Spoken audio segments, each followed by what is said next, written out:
오늘 본문은 이스라엘과 언약을 맺기 위해서 하나님께서 시내산 위에 강림하시는 장면입니다.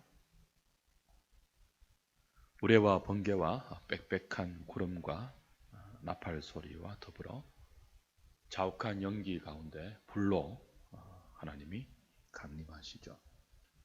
그리고 모든 백성이 들을 수 있도록 모세와 대화하십니다. 이것을 보고 들은 이스라엘 백성들이 모두 들었다 그랬습니다. 그리고 하나님이 그렇게 강림하실 때 시내산이 진동했습니다. 하나님이 강림하실 때 모두 들었더라, 다 들었더라라고 했죠. 왜 들었겠습니까? 추워서 들었겠습니까? 하나님의 음성이 너무 커서 놀라서 들었겠습니까? 그런 것이 아니죠. 우레와 번개, 빽빽한 구름, 나팔 소리, 자욱한 연기, 불, 진동, 이것은 전부 구약에서 하나님께서 강림하시는, 현현하시는 그런 모습들입니다. 그런 현상들입니다. 그 이스라엘 백성들이 다 들었던 것은 하나님께서 그들 가운데 임재하실 때, 임하실 때 너무 분명한 하나님의 영광과 이 거룩의 무게를 느끼고 자연스럽게 떨었던 거죠. 두려움을 느낀 거죠. 이제 다음에 보겠지만 출애굽기 20장 19절을 보시면요, 하나님께서 이제 십계명을 그들에게 말씀하신 뒤에 이스라엘 백성들이 모세에게 이렇게 간구하는, 간청하는 모습을 볼 수 있습니다. 29장 19절 보세요. 18절부터 보시면 뭇 백성이 우레와 번개와 나팔 소리와 산의 연기를 본지라. 그들이 볼 때 떨며, 여기도 떨죠. 멀리 서서 모세에게 이르되 뭐라고 하죠? 당신이 우리에게 말씀하소서. 우리가 들으리이다. 하나님이 우리에게 말씀하시지 말게 하소서. 우리가 죽을까 하나이다. 그랬습니다.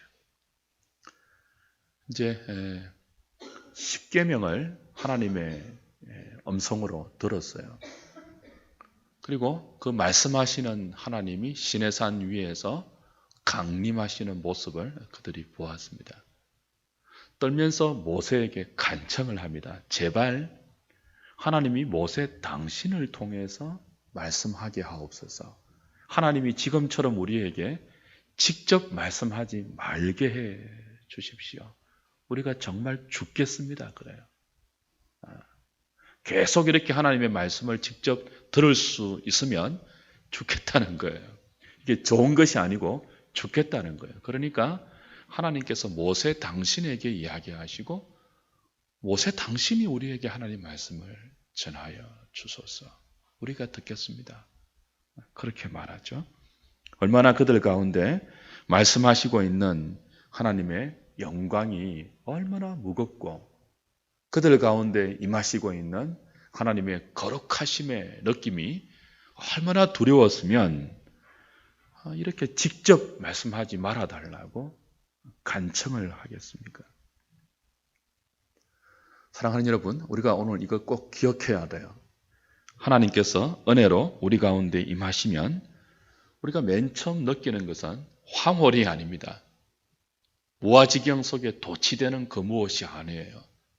신비주의자들이 그것을 꿈꾸고 거짓된 영적 현상 가운데 그게 하나님의 임하심이라고 떠드는데요. 그렇지 않습니다. 하나님이 우리에게 임하시면 황홀해지는 게 아니에요. 짐승 우는 소리를 내고 거룩한 웃음이라고 말하고 울부짖고 웃고 뒹굴고 그런 거 아니에요. 하나님이 우리에게 임하시면 정신이 또렷해집니다. 귀신이 임하면, 잡신이 임하면, 귀신이 임하면 우리 소위 접신한다고 하죠. 그러면 뭐 이상한 소리 내고 그러죠. 인격적인 하나님이 우리에게 분명히 임하시면요, 정신이 또렷해져요. 그리고 또렷한 정신 가운데 하나님의 너무나 분명한 거룩하심을 느낍니다. 황홀경이 아니에요. 그래서 거룩하신 하나님 앞에 압도되죠. 두려움을 느낀다고요. 경외감을 느낀다고요. 그만 말씀하시옵소서 한다고요. 우리가 죽겠나이다 한다고요. 지금 하나님께서 시내산 가운데 강림하시는 목적이 뭐예요? 심판하시기 위해서가 아니죠. 이스라엘과 언약을 맺어주기 위해서예요. 이건 은혜입니다. 그래서 심판의 권능을 감추고 지금 오고 계시다고요. 심판의 권능을 드러내고 임하시는 것이 아니고 심판의 권능을 감추시고 은혜로 그들과 언약을 맺어주기 위해서 찾아오시는 거란 말이에요. 그럼에도 불구하고 심판의 권능을 감추고 은혜의 하나님으로 임하심에도 불구하고 그 은혜의 하나님을 임재로 경험한 이스라엘 백성들의 첫 번째 반응은 다 떠는 것입니다. 두려워 떠는 것입니다. 그만 말씀하시옵소서입니다. 모세를 통해서 말씀해 달라는 것입니다. 안 그러면 죽겠나이다입니다. 이거 분명히 우리가 기억해야 돼요. 하나님께서 은혜로 다가오시죠.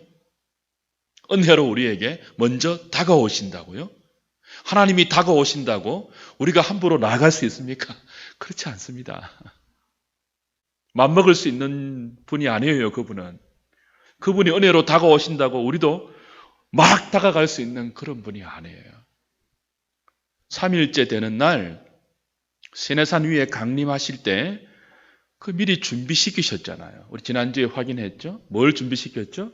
자신을 성결하게 하고 옷을 빨고 여인을 가까이 하지 말고 시내산 밑에 경계를 정하여 그 경계를 넘어서지 못하도록 단단히 준비시키셨다고요.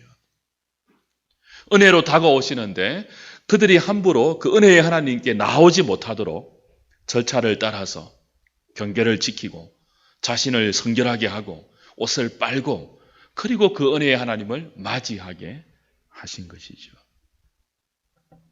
이것은 은혜의 하나님이라 할지라도 그 은혜의 하나님의 본질은 거룩하신 분이며 그 거룩하신 하나님을 맞기 위해서는 우리도 거룩하심으로 준비해야 된다는 중요한 영적 원리를 가르쳐 주는 것입니다.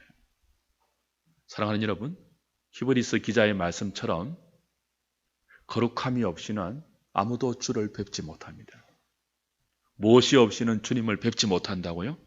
거룩함이 없이는 아무도 주를 뵙지 못해요. 나중에 확인할 것입니다. 거룩하신 하나님 앞에 서기 위해서는 하나님이 정하신 방법대로 나가야 합니다. 우리 마음대로 나가서는 안 돼요. 하나님이 은혜로 다가오신다고 절차도 없이 법도도 없이 마음대로 그냥 달려가는 게 아니에요. 그분은 그럴 수 있는 분이 아니에요. 그분은 인생이 아니에요. 그분은 우리를 지으신 거룩하신 하나님이에요. 거룩하신 하나님 앞에 은혜의 하나님을 우리가 경험하기 위해서는 자신을 성결하게 해야 하고요. 우리의 옷을 빨아서 태도를 바꾸어야 되고요. 그리고 그분이 정하신 경계를 넘으면 되지 않습니다. 이것이 얼마나 중요한지 오늘 본문에서 다시 그것이 반복되게 강조되고 있죠. 20절부터 25절까지 내용이 그것입니다. 하나님께서 시내산 꼭대기에 강림하시고 모세를 그리로 불러 올리시죠. 모세가 올라갈 때 하나님 뭐라고 하십니까? 너 내려가서 백성을 경고하라. 백성이 밀고 올라오지 못하도록 경고하라. 다시 경계를 넘어서지 못하도록 다시 경고하라. 제사장들에게 몸을 깨끗이 하라고 경고하라. 그들이 죽을까 하노라. 모세가 뭐라고 합니까? 하나님께서 모세에게 너 내려가서 다시 백성들에게 경고해라. 내가 일러준 그 경계를 함부로 밀고 넘어서 돌아오면 다 죽는다. 제사장들도 몸을 빨고 깨끗이 하고 정결하게 하라. 그리고 모세가 뭐라고 하죠? 다시 내려가지 않아도 됩니다. 하나님 내가 이미 다 말했고 백성들이 알아들어서 넘어오지 않을 것입니다. 그렇게 말했죠.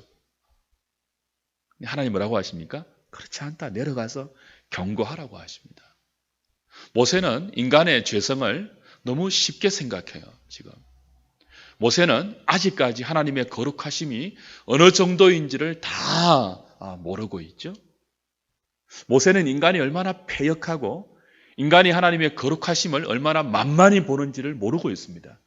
이제 40년 광야 이 이스라엘 백성을 인도하면서 하나씩 경험을 할 거예요. 이 백성이 얼마나 패역하고 하나님을 얼마나 우습게 여기며 얼마나 자주 하나님을 넘어서 하나님의 거룩하심을 만만히 보면서 하나님을 경멸하는지를 이제 모세가 하나님 대신 그들을 인도하면서 똑똑히 경험할 것입니다. 그때는 아마 이런 말 하지 않겠죠. 사랑하는 여러분, 우리는 모세가 지금 쉽게 생각하듯이 그렇게 단순한 존재가 아닙니다. 우리는 조금 전에 시내산에 강림하시는 하나님의 영광을 보고 그 거룩하신 하나님의 말씀을 들었음에도 불구하고 돌았으면요, 너무나 빨리 하나님의 거룩하심을 잊어버리고 자신의 허황된 욕심을 향하여 질주하는 존재들이에요. 우리가 얼마나 부패했는가 하면 하나님이 산에 오르지 말라고 하잖아요. 근데 우리는요, 산에 올라가야 할 이유를 몇십 가지나 만들어내는 사람들입니다. 하나님이 올라가지 말라, 이 선을 넘어오지 말라 했는데 우리는 어떻게 한다고요? 이 선을 넘어갈 수 있는 합당한 이유를 얼마나 많이 만들어내어서 그 선을 넘는지 몰라요.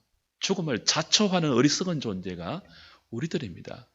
우리의 죄성을 여러분 너무 쉽게 생각하시면 안 돼요. 하나님께서 우리에게 조금 세게 대하시면 저와 여러분들은 죽는다고 아우성을 치고요, 하나님께서 우리에게 조금 풀어주시고 조금 약하게 굴면 우린 금방 자기 욕심으로 달려가는 존재들이에요. 조금 쪼으면 죽겠다고 하고 조금 풀어놓으면 금방 세상으로 달려가죠. 다른 사람이 아니에요. 우리들이에요, 우리들.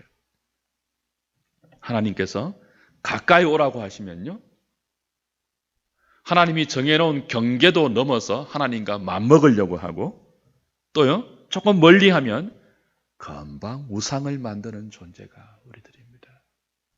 인간이 그런 존재예요. 결국 우리는 하나님의 은혜, 하나님의 열심, 하나님의 오래 참으심으로 끝없이 우리에게 은혜를 베푸시고 구원을 이루어 가시지 않으면 도무지 구원이 불가능한 존재들이에요. 조금 풀어놓으면 금방 젖이고 조금 쪼으면 못 살겠다고 그냥 소리 지르고, 조금 가까이 하면 맘먹으려고 하고, 조금 멀리 하면 우상 만들어서 그냥 하나님 없이 자기 마음대로 돌아다니는 존재가 우리들이라고요. 그래서 이런 인간의 죄성을 아시고 모세에게 다시 경고하는 거죠. 너 내려가라. 다시 경고해라. 절대 이 선을 넘지 말도록, 제사장들이 정말 자신을 성결하게 하고 내게 나오도록 경고해라. 요즘은 하나님을 너무 쉽게 대하는 신학적인 경향들이 유행하고 있습니다.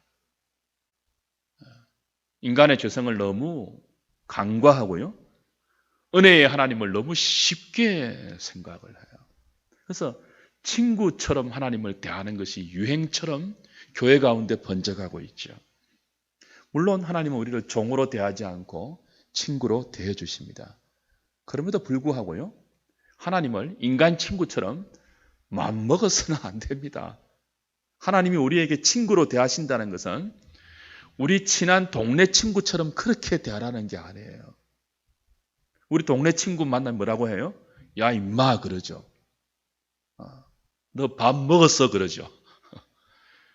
하나님이 우리를 친구처럼 대한다는 것은 우리가 하나님을 대할 때 야 임마 이런 식으로 거리낌 없이 아무런 벽 없이 그렇게 대하라는 뜻이 아니에요. 종으로 대하지 않는다는 뜻이죠. 아무리 하나님께서 우리를 친구로 대해 주신다고 해도 그분과 우리는 좁힐 수 없는 간극이 있음을 잊지 말아야 합니다. 하나님은 인생이 아니에요. 하나님은 하나님이에요. 그래서 우리가 그분께 나아갈 때는 아무리 은혜의 보좌 앞이라고 할지라도 오늘 본문에서 하나님이 반복해서 가르치는 것처럼 두려워 떠는 경외의 태도를 가지고 있어야 합니다. 요즘 교회 안의 신학에는요, 이걸 자꾸 약화시켜요. 이렇게 말하면 율법적이라고 그래요. 근본주의라고 그래요.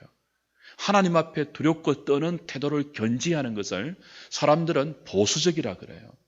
자꾸 친구 같은 하나님, 만만한 하나님, 언제든지 나갈 수 있는 하나님, 그 하나님을 너무 강조하다 보니까 하나님 앞에 정말 우리가 갖고 있어야 할 첫 번째 인생의 본질, 두려워 떠는 경외의 태도를 너무나 약화시키고 있죠.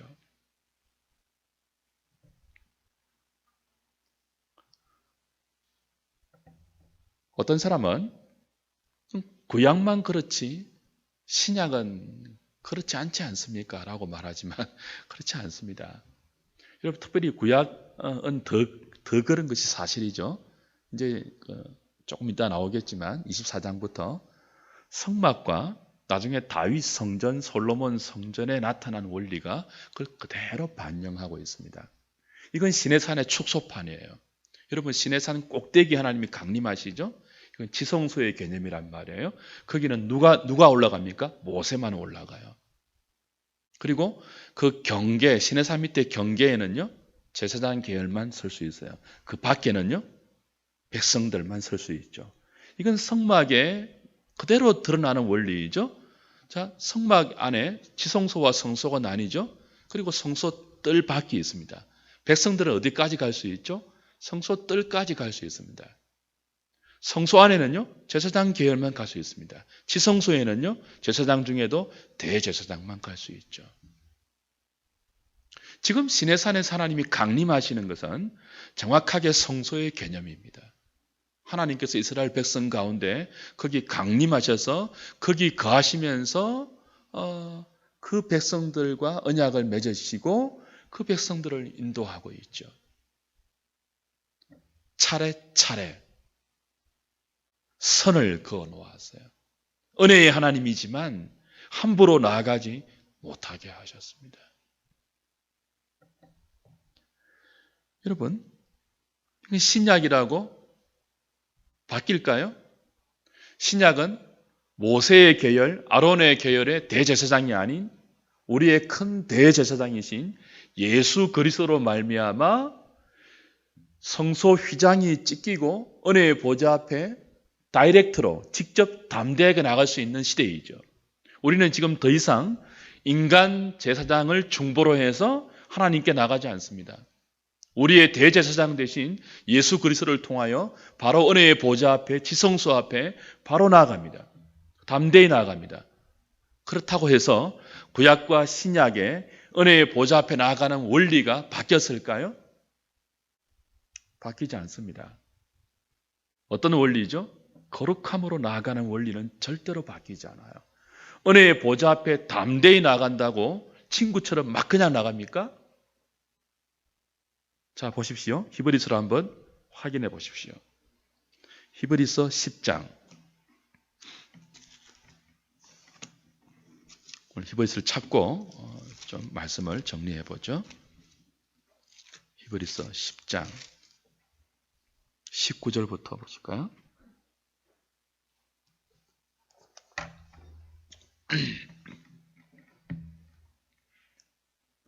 그러므로 형제들아, 우리가 예수의 피를 힘입어 성소에 들어갈 담력을 얻었나니 그 길은 우리를 위하여 휘장 가운데로 열어놓으신 새로운 살 길이요 휘장은 곧 그의 육체니라.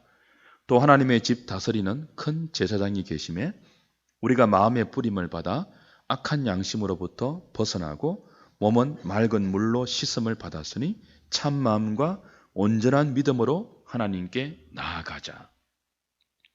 자, 구약과 신약의 원리가 달라진 것 없어요. 제사장이 달라지고 구약은 의식을 가지고 나아갔고 신약은 예수를 믿는 믿음으로 나아가는 그것만 달라졌지 원리는 조금도 달라지지 않고 동일한 원리예요. 보십시오. 이제 구약과는 다른 의식이죠. 짐승의 피가 아니고 19절에 예수의 피를 힘입어 성소에 들어갑니다. 두렵고 떨림이 아니고 담력을 얻어서 나갑니다. 예전에는 대제사장도 1년에 한 번밖에 못 들어갔잖아요. 그래서 하나님의 거룩하심에 부정이 묻어 있으면 죽잖아요, 지성소에서. 근데 이제는 우리 대신 죽임 당하신 대제사장 대신 그리스도의 단 한 번에 영원한 속죄 때문에 담력을 가지고 지성소로 들어간단 말이에요. 그런데 그렇게 담력을 가지고 새로운 살길로 하나님 앞에 나가는데 22절 그냥 나가지 않아요. 마음의 뿌림을 받고 나가요. 그죠? 예전에는요 물로 씻었지만 이제는 마음의 뿌림을 받고 악한 양심으로부터 벗어나고 몸은 맑은 물로 씻음을 받았으니 참 마음과 온전한 믿음으로 하나님께 나아가자. 구약의 모든 의식들을 이제 우리는 참 마음을 가지고 온전한 믿음을 가지고 하나님께 나아간다고요. 하나님께 그냥 나가는 것이 아니고 참 마음, 물로 씻은 마음, 깨끗한 마음, 예수의 피로 씻은 마음, 회개하는 마음이죠. 그리고 온전한 믿음으로 나간다고요. 우리의 대제사장 되시는 그리스도를 신뢰하는 믿음을 가지고 나간다고요. 그냥 막 나가지 않는다고요. 회개하는 마음과 믿음을 가지고 나가죠. 이게 얼마나 구약보다 더 무거운 책임인가 하면요. 26절부터 보십시오.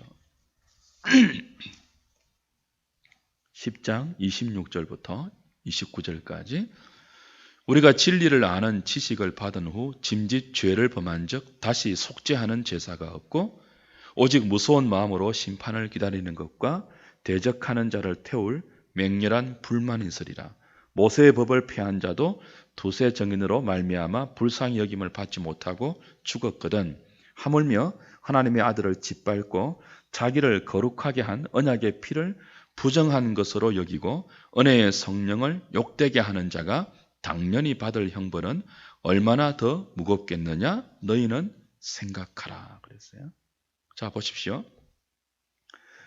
구약에서 하나님께 나갈 때는요 그냥 못 나가죠. 언제나 제사를 통해서 나가요.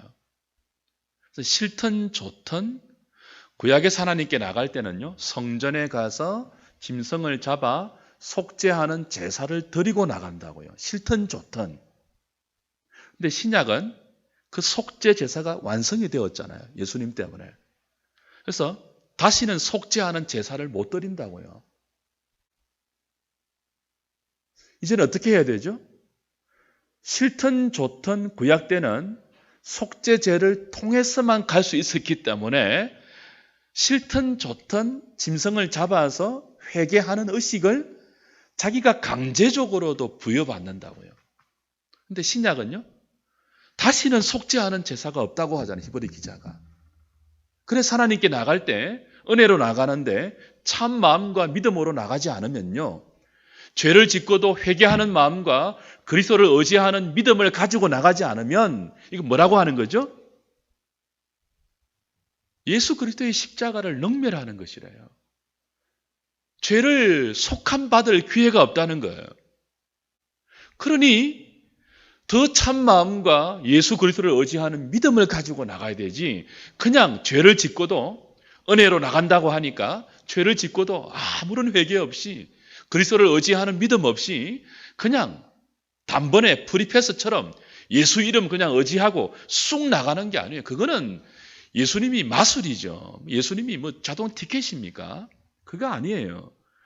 예수님이 우리의 대제사장으로 구약의 그 번거로운 짐승의 제사를 속죄하는 제사를 다시는 드릴 일이 없도록 십자가에서 완성하셨잖아요.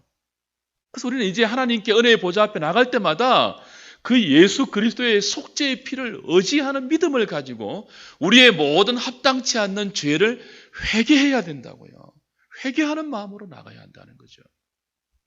그렇지 않으면 구약 때에 죽은 것보다 더 맹렬한 하나님의 진노가 있을 수 있다는 히브리 기자의 무서운 경고예요. 이건 오늘 출애굽기 19장에 나오는 본문을 정확하게 추석하고 있는 히브리서 12장 14절 이하에 다시 명백하게 추석되고 있습니다. 이 구절 좀 찾고 말씀을 좀 마무리하죠. 히브리서 12장 14절부터 29절까지인데요. 14절 먼저 보십시오. 모든 사람과 더불어 화평함과 거룩함을 따르라. 이것이 없이는 아무도 주를 보지 못하리라. 화평함과 거룩함을 따르지 않으면 아무도 주를 뵙지 못한대요. 그리고 나서 이제 18절부터 오늘 출애굽기 19장에 시내산에 강림하시는 하나님의 강림 사건을 정확하게 추석합니다. 18절 너희는 만질 수 있고 불이 붙는 산과 침침함과 흑암과 폭풍과 나팔 소리와 말하는 소리가 있는 곳에 이런 것이 아니라, 이건 이제 19장에서 임하는 시내산에 임하는 그걸 비유하는 거죠. 그 소리를 듣는 자들은 더 말씀하지 아니하시기를 구했죠. 아까 우리 20장 19절 확인한 바 있지 않습니까? 이는 짐승이라도 그 산에 들어가면 돌로 침을 당하리라 하신 명령을 그들이 견디지 못함이라. 그 보이는 바가 이렇듯 무섭기로 모세도 이르되 내가 심히 두렵고 떨린다 하였느니라. 18절부터 21절까지는 시내산에 강림하시는 하나님의 임재하심을 보고 그들이 느낀 그대로를 지금 히브리 기자가 추석해주고 있는 거예요. 다시는 말씀하지 마옵소서. 모세도 너무 심히 두렵고 떨리는 경험이다. 그렇게 이야기했습니다. 시내산에서 하나님은 그렇게 두렵고 떨림으로 강림했다는 거죠. 그러나 22절 너희가 이런 곳은 이제 시내산이 아니고 무슨 산이죠? 시온산이에요. 시온산. 이 시온산은 살아계신 하나님의 도성인 하늘의 예루살렘이죠. 천만 천사와 하늘에 기록된 장자들의 모임이에요. 교회와 만민의 심판자이신 하나님과 및 온전하게 된 의인의 영들과 새 언약의 중보자이신 예수와 및 아벨의 피보다 더 나은 것을 말하는 뿌린 피니라. 이게 무슨 말인가 하면 18절부터 21절까지는 시내산에 강림하시는 하나님의 임재를 이제 설명하는 것이고, 구약 성도들이죠. 그죠? 시내산의 강림이 성막과 성전으로 연결되었잖아요. 이제 22절부터는요, 신약 성도는 하나님이 시온산에 강림해 계신데요. 시온산은 천국입니다. 천국. 천상의 교회, 천상의 교회. 그 시내산과 시온산을 대조하는 거죠. 시내산에 강림하신 하나님의 현존은 두렵고 떨림의 현존이었습니다. 그리고 시온산에 지금 임하시는 하나님, 그리고 시온산은 천상의 교회이고 또 지상의 교회를 포함하고 있는 모든 하나님 백성들 가운데 임재하시는 하나님의 현존을 시온산으로 표현하고 있는 거예요. 이 두 개를 대조하는데 어떤 대조예요? 구약은 두렵고 떨림이니까 경계를 정하고 옷을 빨고 너희들을 성결케 하고 여인을 가까이 하지 말고 그런 식으로 하나님께 나아간다면, 신약은 시내산이 아니고 시온산이기 때문에 그럴 필요 없다. 은혜의 보좌이기 때문에 막 들어가도 된다. 그런 대조가 아니에요. 잘 보십시오. 25절 너희는 삼가 말씀하신 일을 거역하지 말라.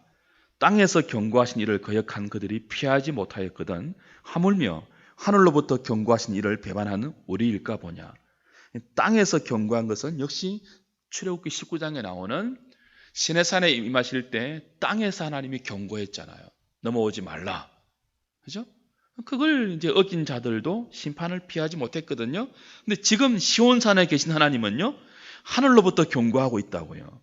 그 하나님의 경고를 배반하면 우리야 더 큰 심판이 있지 않을까 하는 그런 문맥입니다. 26절 그때에는 하나님의 소리가 땅을 진동하였거니와 이제는 약속하여 이르시되 내가 또 한 번 땅만이 아니라 뭐라고요?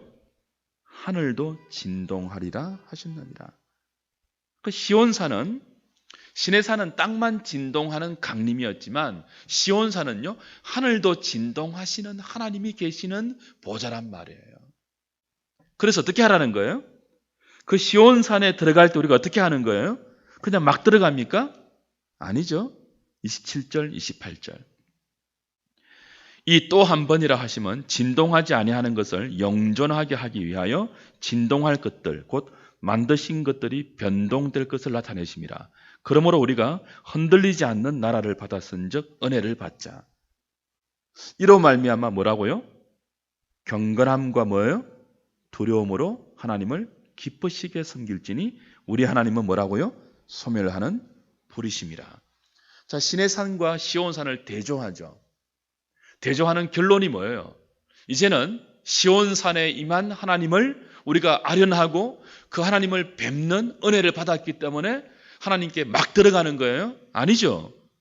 구약 시내산에 임한 하나님이 두려워서 땅이 흔들렸던 하나님 때문에 그들이 두려워하고 떨었다면 지금 시온산에 계신 하나님을 뵙는 신약 성도들은 하늘도 진동하는 하나님을 뵙는 거란 말이죠. 그래서 결론이 뭐예요?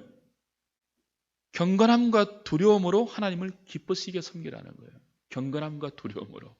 경건함과 두려움을 빼먹는 게 아닙니다. 은혜를 받아서 하나님을 기쁘시게 섬기는 것. 이건 차이가 있습니다. 구약에서 다 받지 못했던 것이 기쁨이에요. 기쁨. 구약처럼 숨막히는 두려움이 아니지만 기쁨이 있는 두려움이지만 그러나 경건함과 두려움을 빼버리면 안 된다는 것이 신구약 성경의 일관된 하나님 앞에 나아가는 인생들의 견지할 태도이고 영적 원리예요. 사랑하는 여러분, 하나님 앞에 나갈 때 건방지면 안 됩니다. 무례하면 안 돼요. 은혜를 말하면서 친구 대하듯이 그렇게 나가면 안 돼요. 아무런 준비 없이 죄를 짓고도 회개함 없이 그리스도를 믿는 믿음 없이 막 나가면은 죽는 거예요. 지금 우리는 즉시 죽지 않죠. 그 대신 뭐가 죽는다고요? 영이 죽어요. 영이. 은혜를 체험하지 못해요. 사도행전 그 초반부에 보면 성령으로 시작한 하나님의 교회가 맨 처음 인간의 동기가 들어온 것이 뭐였습니까? 아나니아 삽비라 사건이었죠. 하나님을 속인 사건이죠. 그래서 하나님이 경고를 주시죠. 일벌백계의 경고를 주시죠. 자기 거를 다 팔아서 하나님께 바친다고 한 아나니아 삽비라가 욕심이 들어와서 반만 팔고 반만 내어놓죠. 반만이라도 어디예요? 반만이라도. 여러분 반이라도 내는 게 어디입니까? 근데 하나님은 네가 성령을 속였다고 하면서 적사시킵니다. 아나니아 삽비라를. 그들이 그렇게 한 동기는 순수한 신앙의 동기가 아니었습니다.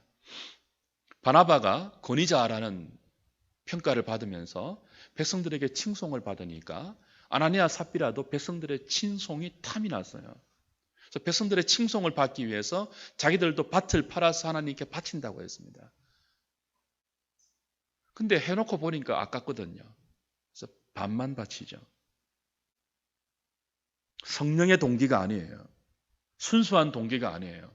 사람들에게 칭찬받고 인정받는 동기가 맨 처음 신약교회 안에 들어왔을 때 성령으로 시작하고 성령으로 진행되고 있는 신약교회가 인간적 동기가 들어와서 오염되려고 할 때 하나님은 일벌백계 하시죠.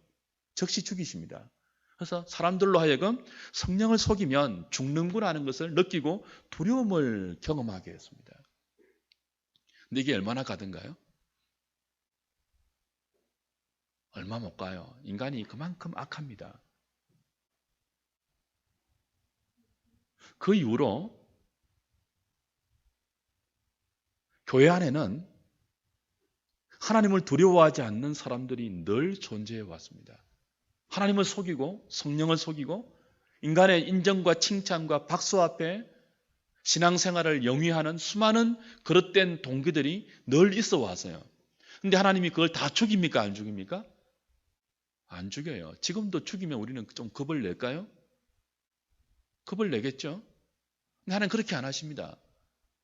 더 무서운 방법을 쓰시죠. 이제는 하나님을 속여도 그 인생을 죽음으로 데려가지 않습니다. 그 대신 뭐 하게 하시죠? 은혜를 못 받게 하십니다.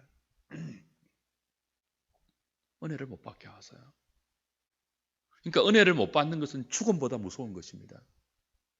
교회가 은혜를 경험하지 못하면 죽는 것보다 무서운 현상이에요.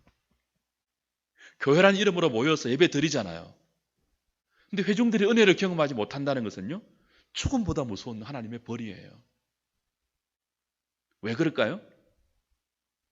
이 원리를 우리가 잘 지키지 않아서 그렇죠. 믿음으로 나가지 않고 회개하는 마음 없이 은혜의 하나님께 나아간다고 아무런 준비 없이 생활에 묻은 모든 더러움과 마음의 오염들, 찌꺼기들, 쓰레기 같은 그런 마음들 그대로 다 들고 와서 그냥 은혜 받으려고 하는 거예요. 그 은혜를 경험하지 못하죠. 차라리 다 죽이면 그냥 두려워서 뜰까요? 근데 하나님 그런 식으로 안 하시거든요. 이제는 기쁨으로, 기쁨이 있는 두려움과 경건함으로 은혜를 받자 그러자고, 히브리 기자가. 막 억지로 하지 않는다고. 죽을까 두려워서 억지로 그렇게 하나님이 은혜 가운데 초청하지 않는다고요.